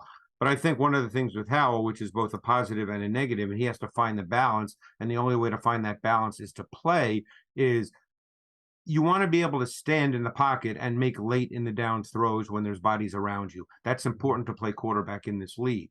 On the other hand, you also have to have that sense, that understanding, which is more innate and intuitive, of when you really can't stand there and you either have to throw it away or get out of there. I think he's trying to figure that out as he plays. But last week was, in some ways, given that it was week 7 in the NFL, was a little bit embarrassing for their O-line because they got beat by basic stuff that should not happen week 7 in the NFL. Hey, maybe week 1, week 2, as your O-line's trying to come together, but they got beat by basic stuff, and it happened fast. He had no shot. But in an odd way, I was kind of impressed with Sam Howell last week because he stayed in there, and in the second half, he stood there and he made throws. In fact, he made a throw to Samuel that he dropped on the sideline. That was a good corner throw. route. Yeah, as you will see, far hash, deep sideline. He put it right on the money, and it was a late in the down throw. So, it was like I said, in an odd way, I was kind of impressed. Now, just one final quick point, then, Jay, or you guys go wherever you want. It's pretty amazing to me, given the quality of the Eagles' D-line and their pass rush, that the Commanders' O-line had their best game of the season against the Eagles' D-line week 4. There's almost no accounting for that. Now, yes, he was sacked 5 times. A couple were, I don't want to say fluky, but he was sacked 5 times. But, they scored 31 points. And Howell looked really good. And the O-line actually did a pretty yeoman's job in that game. Do you remember what I said at the beginning of the show? I said we do 2 hours of analysis of everything that we see on tape, of everything that we know, and then they play the game and nothing follows true to form. Jason, what are you saying? Well, I agree with Greg, is that weirdly enough, at the end of the game last game, I had a lot of respect for Sam Howell. And I'm sitting there watching it because he took a beating. Yeah. Mm-hmm. But he got off the mat and put his team in position to win, and he still stayed in. He wasn't affected by the pressure. He wasn't running from it. He was going to get hit. He knew it. He recognized it. He accepted it, and he put his team in position to win the ball game. Your guy from Penn State, right there. I've been there before. Just drop one at the end of the game in position, right? Mm-hmm. So I believe that he's going to be a good young player. And not many guys get hit this much and they're still willing to stand in there. Yeah. No, usually. Jeff, you want to hit the inactives real quick? Yeah, go for it. All right, so big story for the Eagles, and this is good news. Jordan Davis is active today with a hamstring injury. Nice. They're inactive Tanner McKee as usual, inactive their quarterback, Rashad Penny, Bradley Roby, Patrick Johnson, Moro Jomo, and Alberto is inactive once again, and Curtis Samuel is active for the Commanders. All right, Curtis Samuel active. Interesting. Again, he had a touchdown against the Eagles in the first game off some motion. Jordan Davis will play. Jordan Davis had a nice season, guys. I mean, I really, for a guy who entered with a lot of question marks, I feel like he had one bad game. I think it was against the Commanders, actually, right? And then whatever it was, he bounced back and has played well. Greg, you seen that? Oh, without question. I think there's been clear improvement in Jordan Davis. I think that I don't know how many snaps he'll play today. He's obviously active, but he might not play 35 or 40 snaps given the nature of that injury. They don't want to lose him for a month or more. But I think overall you've seen definite growth. He's in clearly better shape than he was a year ago. He plays more snaps. You're starting to see some pass rush. He may never be a dominant inside pass rusher. We'll see as his career progresses, but you're starting to see some of that, and he's been a force as a run defender. Absolutely. We didn't talk about that much, is that and we probably hadn't got there yet, but the Eagles defensive line by themselves stopped the Miami run off. Mm-hmm. Oh, yeah. Yes, a lot of defensive linemen making tackles. Yes, very rarely was the linebacker in on the play. Yep. It's great to see. I got to tell you, I never question coaches because they know way, way more than I do, and they know their teams. But I was very surprised last week watching the Dolphins offense because they did not do the things that they had done leading up to that game. Did you know Tyreek Hill did not have one play where he motioned across the formation last week? That had been an absolute staple of everything they had done all season. There was not one play in which he motioned across the formation. Especially with those backups playing, Greg. And even the run game. Look how they started with the run game when Reddick made all those plays, and then they got to the third quarter, and they went to the run game that they'd actually been doing all season, and Mostert gets outside and gains 20 yards a couple of times. Yeah. So, again, hey, I don't do that with coaches. I'm not in the meetings. They know way more than I do. But I was just surprised watching, as I'm watching, of course I watch the game on TV too, but I'm not sitting there taking notes. I take my notes when I watch the tape. And I'm thinking, this is not the Miami offense that I've seen for 6 games. I meant to ask you on that, Greg. There were a couple of snaps where I don't know if they were trying to hide Tyreek Hill, where they sort of played him like a crouching offset tight end right before the snap, and then he would run out. Do you recall what I'm talking about? He'd get very low. Well, they put him there when they do that short burst motion that Jay talked about last week, the away motion. So sometimes he does line up there. So that's not abnormal. But I was surprised at other things just based on what I'd seen on tape. Right. Gotcha. All right. So we were talking about Sam Howell and how impressive he is to take all these hits and sort of, save his best at times in the fourth quarter. He is taking sacks at a 13.5% clip. And if that number stays the same over 17 games, he's going to finish as the fourth highest sacked quarterback by percentage in an NFL season, behind Justin Fields of last year, and then good old David Carr twice in both 2002 and 2005. You do not want to be in David Carr terrain. Justin Fields, you can understand. He was rookie. He was holding the ball a lot, running around, took some sacks. But, man, David Carr, you guys remember his career. You could argue it would never had a chance from the start because of how often he was hit and he was sacked. And that's why, and it's not like Washington is new to this whole offensive line struggles too. They really need Adam. They got to put an offensive line in front of one of their quarterbacks one of these days. It's really hard to believe, and it's one of the things that you notice when you compare both franchises and football operations and what they're about. Where the Eagles, they're about the line's offensive, defensive, particularly the offensive line. When you look at the draft capital they've invested, Dickerson second round, Johnson first round, and then I know Jason Kelce was not a first round pick, sixth rounder, but obviously he's going to go to the Hall of Fame. So is Lane Johnson probably. But Washington, when you really look at it, Cosme, as Greg mentioned, was a tackle in college. He's playing guard. You can debate how good he is. Charles Leonard was cut by the Bears. The Giants did not re-sign Nick Gates, who's their center. Andrew Wiley, I remember us talking on our lead up to the Super Bowl show, guys. Andrew Wiley was the guy that we thought the Eagles could get. Well, he was brought in because he played in Kansas City for the enemy. So. Sure, yeah. But again, this is a bottom five offensive line. Ron Rivera's defensive head coach. Yeah, he just has not understood that. Ron's a pretty good head coach, but they gave him personnel control, and that turned out to be a mistake because he's just not invested wisely. Geoff, you said it leading up to our first show against Washington that yes, Jahan Dotson's a very good player, but shouldn't your resources go in elsewhere to protect your quarterback? They haven't done that. And the crazy thing is, guys, that there are 3 offensive linemen in this league who were once playing for Washington, who are now on teams that are going to be in the playoffs, right? I mean, Trent Williams, obviously, he got, he was mad at management, got shipped out. Brandon Scherf, now at Jacksonville, they'll probably be in the playoffs. And I think Morgan Moses, wasn't he on the Washington offensive line at one point? Yep, he was. Sure was. And he's with the Ravens right now, correct? Yep. Starting. Yeah, so you lose 3 guys like that, and then to Greg's point, they draft Sam Cosme 2 years ago in the second round, but they play him at a position this year. I don't think he played guard at Texas ever, did he, Greg? He did. No, he did not. He was a tackle. Yeah. So I mean, well, and then it gets down to philosophy. And again, you can debate this forever. And I always struggle with these debates because you got to know what the mindset is. Everybody feels like they know the answer to these questions. You would think that if and again, 2 years ago, they had no idea about Sam Howell. But if you have a young quarterback, and I can tell you for a fact that they were pretty certain it was going to be Sam Howell going back early in the spring. They really felt good about Sam Howell. You've got to address your O-line. It's so hard to play with a young quarterback with a bad O-line. It's just really a bad mix for a team. Yeah. Yeah, absolutely. All right. So Sam Howell hit a lot. And by the way, to your point, someone made the point that the Eagles had, I think, 5 sacks on Washington, but 3 of them came from Nick Morrow on those sort of like delayed blitzes because the running backs. I went through all that stuff today. I was just curious. I actually went through all the Eagles' sacks this morning. I just was curious because they have 24 of them. The first one came out of a double mug look. It was actually a schemed sack where Cunningham and Morrow were in the A gaps. It ended up being a 6-man pressure because they knew the back would have to step inside.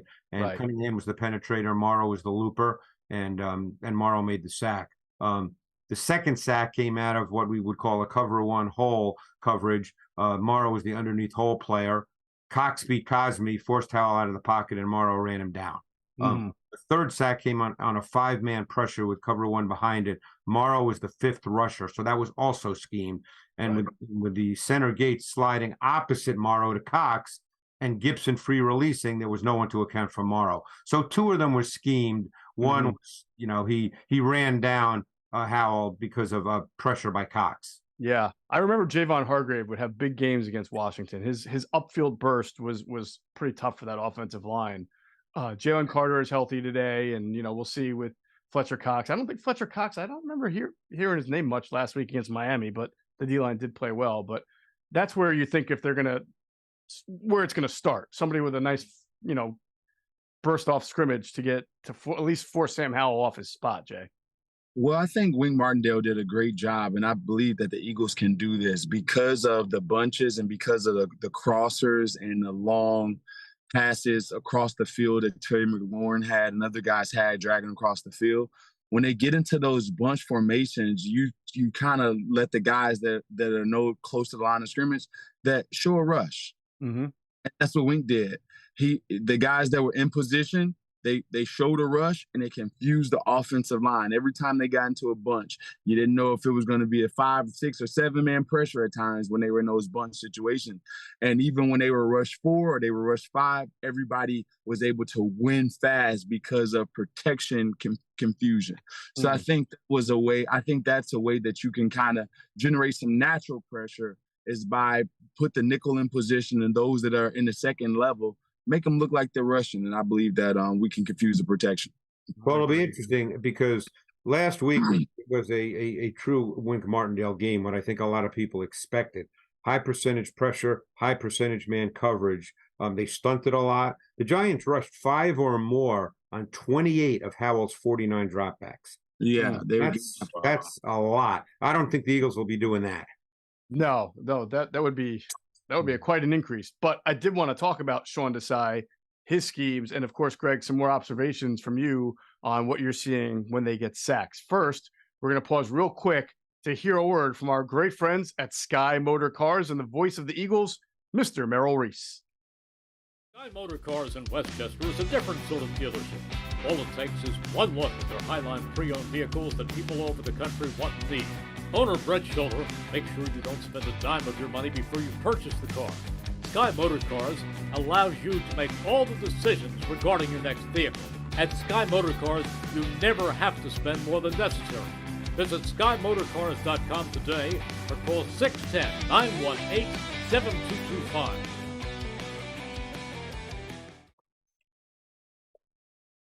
All right, if you head into Sky Motor Cars in Westchester, PA, make sure to tell them Adam and Jeff sent you. You will get a great deal.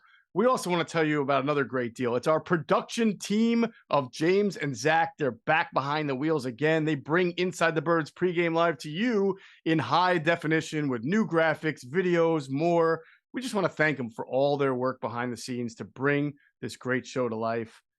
James, Zach, we appreciate you. You guys do so much for us, and we just want to let you know how much we appreciate it. All right, we're going to wrap things up here on Inside the Birds pregame live. We were talking about the Eagles defense, and I did want to give some credit here and have a discussion about their new defensive coordinator, Sean Desai. He's had some pretty good moments this year when you take a step back and look at it. First of all, they just held Miami's historically prolific offense to 10 offensive points. And there have been some other, second half shutout against the Rams. The Jets really just got 4 field goals until the interception, and the Eagles basically intentionally allowed that touchdown that the Jets had. Adam, when you look at that and compare it to last year, I feel like there's more of a diversity of things that we see on a week-to-week basis. And I know that you've talked to people who felt the same way, just watching their tape. That's actually what the guy I talked to recently said. He goes, he wasn't criticizing Gannon. He's just going by what he'd seen on tape. To say the way that he uses personnel groups and fronts at different players and rotations is different. And obviously some of the talent that he's coaching is different. And then he's having more challenges on injuries than Gannon did last season. I mean, the Eagles' injury situations on the back end have been pretty strong at safety. Remember, Kobe Dean has missed time. We've talked about the cornerback issues. And now Jordan Davis, and we'll see today, as Greg mentioned, we'll have to see how many snaps he plays today, because that's always challenging. Because when they have these Saturday personnel meetings, they go over, okay, what's our plan? Well, Jordan Davis, he's got a hamstring injury, and we got to see how they balance that. But he's been great. He's been better than I'll be honest with you. I've asked guys, including John T. Filippo. John has known Sean for 20 years, so he knows how smart he was. But you don't know until they have to actually do it, guys. Right. And he's been much better than advertised. We weren't totally sure how this would work, but he's been terrific. Jay, I know that the last Washington game left a little bit of a sour taste in your mouth, that touchdown that they allowed in the final play of regulation and not pressuring. But if you look at the bigger picture, are there things where you look at this year on defense and say, hey, I like that. We haven't been doing that. This is good. Yeah, I'm very pleased with Sean Desai. Like, you take away that last play against the first time we played the Commanders, and other than that, I believe that our team has been in position to win ball games, and our defense has been solid. Look back at the Jets game, and you realize that, man, they really only gave up 9 points or whatever it was. So I believe that he's. I would say these last. Here's the thing. The two teams that come from Kyle Shanahan, the Rams and the Dolphins, those two offenses that are very similar. Now, they do different things with personnel, but the route concepts are very, very similar. I believe that he's had a handle on those. And that's a good thing for us as the Philadelphia Eagles, knowing that we were going to have to go through San Francisco. So I think that it's a good telltale sign that he has a pretty good command on what those offenses are doing. And I think those are 3 of the hardest offenses to defend in the National Football League. So I like that. Sure. Greg, we know that everybody blitz. We want to see blitzing. Oh, he blitzes at 24.3%, which is middle of the pack. Middle of the pack. And as Adam and I discussed, and we've talked about it with you guys, we didn't expect more or less than that. That is the history of guys who either run the Fangio concept or his own history as the Bears defensive coordinator. But he does do things differently. And you've seen, you've watched all of the Eagles sacks this year. And is there a common theme, or is there something you're seeing that you feel is a Sean Desai fingerprint to it? Well, the large number of sacks, they have 24. I think it's 3rd or 4th highest total in the league. I think the Ravens lead, but almost all, not everyone, but almost all have come out of 4-man D-line pass rush. Now, keep one thing in mind. The way coaches think, it's a numbers game. People don't just blitz because it sounds cool to blitz. I mean, if you can get there with 4, and the Eagles can do that depending on the opponent, everything becomes opponent specific to some extent. If you can get there with 4, you're going to do that because you have 7 in coverage. And 7 in coverage, however you want to map out your coverage, means you have 2 more than eligible receivers. And if you're good enough with your down 4, that you can present problems for pass protection where 5 offensive linemen struggle to block someone, and now all of a sudden you need a back to chip or a tight end to chip or a back or tight end to stay in as a primary pass protector for a 6-man protection. Now all of a sudden you've got 7 versus 4 in coverage. So, blitz sounds cool, and fans always think, oh, let's blitz. But if you don't really need to blitz in order to get consistent pressure on a quarterback, particularly on 3rd down or those critical down and distance situations, you're just not going to do it because it's neat. Right. That's not the way coaches think. They do do a decent amount of stunting and more than games. This is where Desai is totally different than Gannon. Yes. Their stunt percentage is almost double to what it was under Jonathan Gannon. And that gave the Commanders some issues, Jason, as you were pointing out last week. And so you have to think that the Eagles were probably saw that on tape and thought, all right, this is good. This is what we do. And that works well. Yeah, definitely you'll see more stunts because our team does that. Greg made that point earlier, is that my mindset is to blitz them based on everything that I've seen on tape and the success that other teams have had. But if it's not in your DNA to blitz that much, the next thing that you do well, which is stunt, will be elevated some. So I think that's just the middle ground for the Eagles to do. But again, with all intents and purposes, I think they should blitz the hell out of Sam. They will. They'll blitz. They'll blitz. Way more than 24%. That's yeah, I'm sure they're going to pick and choose some good spots where they think that they can get him. I would like to see if they're backed up, or again, if they're get into the Eagles red zone, that Sean does that. Go ahead. Here's the thing that they've had success at. Everyone, especially with the Giants and other teams that like to press, our guys, for some reason, don't like to come up to the line of scrimmage as much as these other teams does. So that right there could be a reason where Sean decides, like, hey, if my guys are not willing to go up in someone's face, and the Giants literally were getting away with murder. They were holding, but they were getting home so fast it wasn't time enough to call holding. Right. So with that being said, if our secondary is reluctant to get toward the line of scrimmage, we'll be dependent upon TE and ET stunts more than blitzing. I would attack the interior of their O-line. I do. They could not handle TT stunts last week. Yeah. And sort of, they weren't complicated ones. They're like your typical like crasher and looper, right? It's not like something that they've never seen before. Yeah, there's a penetrator and there's a looper. It's right. yeah. Yeah. And by the way, Jeff, go ahead. They're going to have a change at left guard today, so let's not forget that. So that could come into play with what Greg is saying. Yeah. Right. Now, did the inactives come out for Washington? Do we know if it's going to be Chris Paul or Ricky Stromberg? They're both active, I believe. Okay, they're both active. All right. So we'll see what they do there. One's a veteran, right? Stromberg's the veteran, and Paul. No, Stromberg's a rookie.